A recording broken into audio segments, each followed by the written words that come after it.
Race شروع ہو چکی ہے بلکہ کروا دی گئی ہے.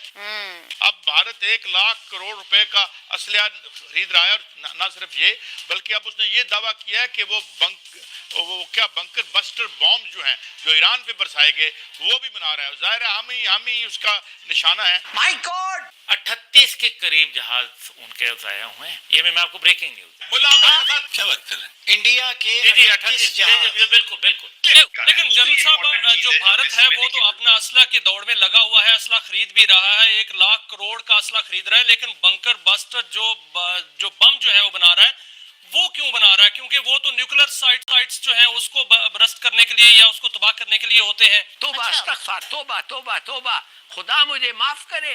بھائی ڈاکٹر صاحب جو ایئرپورٹ ہم نے ادھم پور میں جو ادھم مچایا ہم نے, اور جو باقی جگہ کے اوپر ہم نے کیا ادھیڑ کے رکھا. ابے سالے, ارے کیا کروں میں اس کا؟ کہ میں ایک اپنے قد سے بہت بڑی بات کر رہا ہوں, اللہ تعالیٰ میری بات کو قبول فرمائے.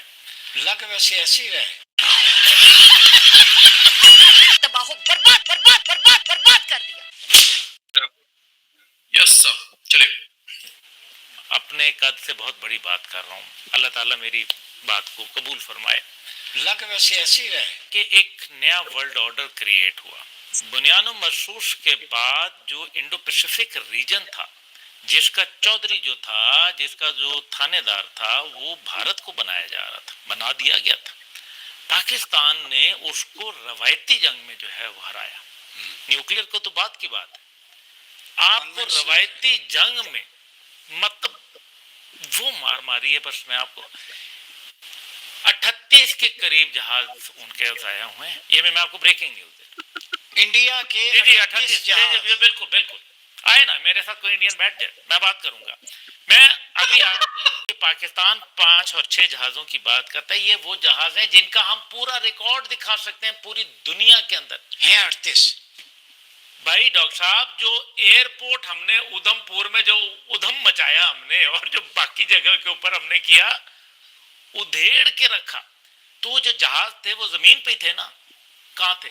زمین پہ تھے. زمین پہ تھے, پورے ہینگرز پہ تو ہینگرز میں تھے, پینز میں تھے اپنے.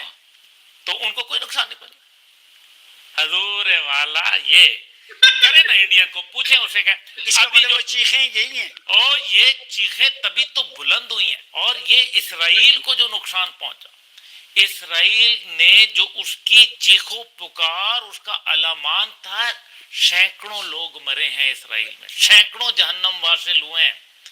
اور یہ آپ دیکھیں میسائل پہ میسائل آ رہا ہے. ہم نے دیکھا ہے نا, میڈیا نے دکھایا, آپ نے دکھایا, سب نے دکھایا. اب یہ جو میسائل آئے ہیں ان کے آگے کیا پانی کی بالٹیاں لگی ہوئی تھیں؟ وہ بھائی بم لگے ہوئے تھے, بارود تھا. 500 kilo gram war had, just imagine 500 kg war had, وہ کوئی نقصان نہیں پہنچا. اور جو بلڈنگز کا حال دیکھا آپ نے, GHQ ان کا تباہ ہو گیا, جو پینٹاگون, جو ان کا اسرائیل کا موساد بدنام زمانہ اس کا جو ہیڈ کوارٹر ہے وہ تباہ ہو گیا. آگ کے شعلوں میں آپ نے لپٹا دیکھا, ان کے اسٹریٹجک ایسٹس تباہ ہو گئے.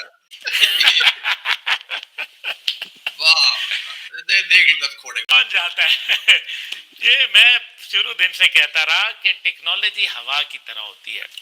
ٹیکنالوجی دینے والے دے دیتے ہوتے ہیں جن کو اپنی ٹیکنالوجی کا جنگ میں استعمال کرنا ہوتا ہے, کیونکہ دوائی کا جو فائنل ٹیسٹ ہوتا ہے وہ انسان پہ ہی ہوتا ہے. اچھا, ہماری آپس میں یہ لائٹر نوٹ پہ بھی یہ انڈین میڈیا اس کو بھی لے گا. آپ کی کئی ویڈیوز کے کلپس انہوں نے لیے تو لے لینا, میں پہلے ہی میرے سر پہ 2 کروڑ لگائے. جہادی تھا, بیٹا بھی جہادی ہے. جاؤ جو کرنا کر لو, ایسی کی تیسی. تو چیخیں یہ ہمیں بولیں گے, ہندو بولیں گے. لے جاتا ہوں کہ ایک آرمز ریس شروع ہو چکی ہے بلکہ کروا دی گئی ہے. اب دنیا میں جس طریقے کی سیکورٹی انوائرمنٹ ویسٹ نے یا امریکہ نے بنا دی ہے یا انڈیا نے, اب بھارت 1,00,000 کروڑ روپے کا اسلحہ خرید رہا ہے. اور نہ صرف یہ بلکہ اب اس نے یہ دعویٰ کیا ہے کہ وہ بنکر بسٹر بام جو ہیں جو ایران پہ برسائے گئے وہ بھی بنا رہا ہے. ظاہر ہے ہم ہی اس کا نشانہ ہے. اس کو آپ کیسے دیکھتے ہیں, how prepared we are to defend our assets?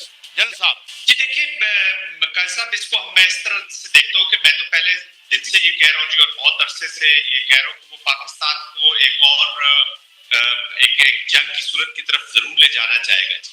اس کی وجوہات یہ ہے کہ یہ جو ابھی پہلگام میں ان پہ ہیراسمنٹ ہوئی ہے اور اس کے بعد جس طریقے سے انہوں نے یہ $2 بلین کے اور امیجیٹ آرڈرز دیے ہیں ویپنز ایمونیشن کے، ان کے 2-3 چیزیں ہیں جی. ایک تو ان کا خیر اپنا ایک سسٹم ہے، یہ ایک وار کی سچویشن کریٹ کرتے ہیں اور اس کے اندر ہی ان کے کافی انٹرسٹ گروپس ہیں جی. اب یہ بزنس، یہ اڈانی اور امبانیز اور اس طرح کے لوگوں کا یہ ملک ہو چکا ہے، تو lot of kick backs, lot of corruption is already involved. تو یہ اس انوائرمنٹ کا پورا فائدہ اٹھاتا ہے. بٹ ہیونگ سیڈ دیٹ، ہمیں دشمن کی جو کیپیسٹی اور کیپیبلٹی ہے اس کو مد نظر رکھ کر اپنی تیاری کرنی ہوگی. اس میں کوئی شک نہیں، آپ نے بالکل 100% صحیح فرمایا کہ یہ پاکستان اسپیسیفک ہے اور کسی کے اسپیسیفک نہیں ہے. چائنا کو تو کبھی زندگی بھر چاہے کسی سبق سیکھ لے. تو یہ جو ہیجمونک اسٹیٹ کی جو ایک اپلیکیشن ہوتی ہے، جو اس کا مزاج ہوتا ہے، اس کے مطابق یہ چیزیں کر رہے ہیں. اور پاکستان تو ان کو بالکل ہی جی برداشت نہیں ہو رہا، اور خاص طور پہ پہلگام کے بعد تو بالکل ہی اس کا وہ اظہار کھل کے کر رہا ہے. لیکن جنرل صاحب، جو بھارت ہے وہ تو اپنا اسلحہ کی دوڑ میں لگا ہوا ہے، اسلحہ خرید بھی رہا ہے، 1 لاکھ کروڑ کا اسلحہ خرید رہا ہے، لیکن بنکر بسٹر جو بم جو ہے وہ بنا رہا ہے، وہ کیوں بنا رہا ہے؟ کیونکہ وہ تو نیوکلیر سائٹس جو ہیں اس کو برست کرنے کے لیے یا اس کو تباہ کرنے کے لیے ہوتے ہیں. اگر وہ اس طرح کے گنونے ارادے رکھتا ہے تو ہماری کیا تیاری ہے، ہمیں کیا تیاری کرنی چاہیے؟ الحمدللہ ہمارا جو سیکیورٹی اور سیفٹی کے میکنزمز ہیں، دے آر ویری افیکٹو جی. میں یہاں پہ شاید اس کے اوپر زیادہ بات نہیں کر سکوں گا T V programme per. They are very models لگانے کی. پہلے یہ اسرائیل کا جو جینوسائیڈل ماڈل تھا، اسی کو انہوں نے کشمیر میں اور یہاں پاکستان کے اوپر لگانے کی کوشش کی ہے. دیکھیں میاں شاہد صاحب، جنگوں میں نا اور وار کے بیچ میں تھیوریز ہوتی ہے جی، تھیوریز آف وار چلتی ہے، ماڈلز نہیں لگائے جاتے. وہاں کی انوائرمنٹ اور یہاں کی انوائرمنٹ میں بڑا فرق ہے. تو یہ جو دونوں ایلیفینٹس ہیں روم کے اندر، مڈل ایسٹ میں اسرائیل اور ہمارے ریجن میں یہ انڈیا، یہ طے بالا کرنا چاہتے ہیں جتنا ہمارا اسٹیبلٹی کے جتنے بھی چیزیں ہیں یہاں پر، یہ اسٹیبل ریجن نہیں دیکھنا چاہتے، اسی کو اپنی ہیجمونک ڈیزائن کو اپنانا چاہتے. دشمن ہے وہ کس طرح پانی کو ویپنائز کرنے کی کوشش کر رہا ہے. ابھی اس کو ایک انٹرنیشنل کورٹ میں بہت سیٹ بیک ہوا جب انٹرنیشنل کورٹ نے یہ فیصلہ دیا کہ ہندوستان 1960 کے ٹریٹی کے تحت، انڈس واٹر ٹریٹی، اس میں کسی طور پر بھی اس کو وہ یک طرفہ طور پر نہ سسپینڈ کر سکتا ہے نہ اس سے نکل سکتا ہے. لیکن وہ ایک انفارچونیٹلی اس کے عزائم بہت خطرناک ہیں، ناپاک عزائم ہیں. تو اس واٹر ٹریٹی کے تحت وہ جو پاکستان کے خلاف اقدامات اٹھانا چاہتا ہے، اس کے لیے ایک تو ہم نے ایک گورنمنٹ آف پاکستان نے فیصلہ کر لیا ہے کہ ہم انشاءاللہ واٹر سٹوریج کیپیسٹی کو بلڈ کریں گے. اس کے لیے ہم نے بڑی مشاورت کی ہے. اپنے وسائل کو جنریٹ کر کے، یہ چاہے وہ دیامیر بھاشا ڈیم ہے یا دوسری جگہوں پر نان کنٹروورشل واٹر سارے صوبوں کے درمیان، اس میں واٹر کیپیسٹی کو بلڈ کرنے کی باقاعدہ کلیئرٹی کے ساتھ شک موجود ہے. خود ہم اپنے وسائل سے انشاءاللہ یہ سٹوریج کیپیسٹی اگلے چند سالوں میں بلڈ کریں گے. ابے یار